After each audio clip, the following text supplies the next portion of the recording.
Eu queria aproveitar, a gente está fazendo essa entrevista com o jurista Modesto Carvalhosa, mas quero ouvir um pouco de comentários também de Vera Magalhães e Rodrigo Constantino a respeito dessas decisões recentes do Dias Toffoli, às quais o Modesto Carvalhosa estava se referindo. Vera, esse acesso a dados sigilosos, movimentações financeiras de 600 mil pessoas, entre pessoas físicas e pessoas jurídicas, repercutiu muito mal, houve muita gente da área criticando a decisão do Dias Toffoli, mas como é que você enxergou essa situação? O que essa decisão representa? Acho muito preocupante que, sob a justificativa de combater excessos no Ministério Público, do COAF, da Receita, o Supremo incorra ele próprio em vários excessos, né? Tal inquérito aberto e relatado pelo ministro Alexandre de Moraes é uma dessas arbitrariedades. Ele não está previsto, ele não foi recepcionado pela Constituição, ele tem uma previsão indireta no regimento interno do Senado, da qual o Toffoli se valeu para criá-lo, e ele está se perpetuando com um objeto não definido, vale para tudo, para todos, e há muitos meses. Quando eu perguntei para ele em entrevista quando seria encerrado esse inquérito, ele disse que enquanto for necessário vai ficar aberto, quase como uma espada ali de Damocles sobre os outros poderes, sobre a cabeça da sociedade.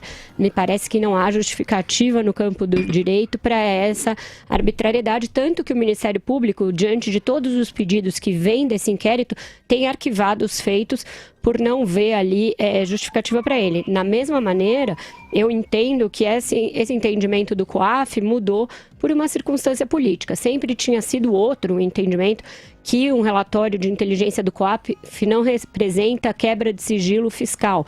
Da mesma maneira, relatórios da Receita usados para municiar investigações, tanto que sempre houve forças-tarefas que atuaram justamente na base desse compartilhamento de dados sob os auspícios do próprio STJ e do STF, que já deram decisões jurisprudenciais acolhendo esse tipo de investigação. Então, nesses dois casos, não vejo justificativa. No caso da prisão em segunda instância, eu acho um pouco mais complexo. O Supremo, no seu pleno, se dividiu quase ao meio com um voto de Minerva. É claro que tem circunstâncias políticas e tem circunstâncias mais inexplicáveis de ministros que, com o mesmo fervor, já defenderam as duas posições. Mas eu entendo que alguns dos ministros que exararam seus votos nesse caso o fizeram por convicção realmente da presunção de inocência, daquele princípio que muitos juristas respeitáveis também entendem dessa maneira. Eu não entendo. Eu acho que a Constituição, quando ela fala em presunção de inocência como um direito fundamental e, portanto, cláusula pétrea, ela não está estabelecendo ali o momento em que isso deve se dar. Então, com a PEC dos recursos, por exemplo, do ministro Peluso, seria possível mudar esse momento, esse marco do trânsito final em julgado e fazer com que os recursos não tenham mais esse caráter protelatório do cumprimento da pena.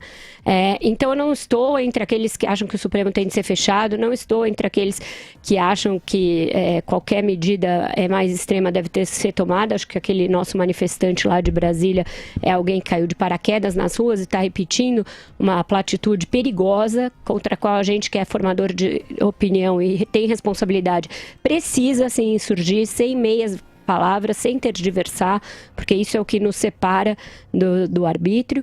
Mas eu acho que sim, o Supremo tem cometido medidas que contribuem, tem tomado decisões que contribuem para a instabilidade e insegurança jurídica do país.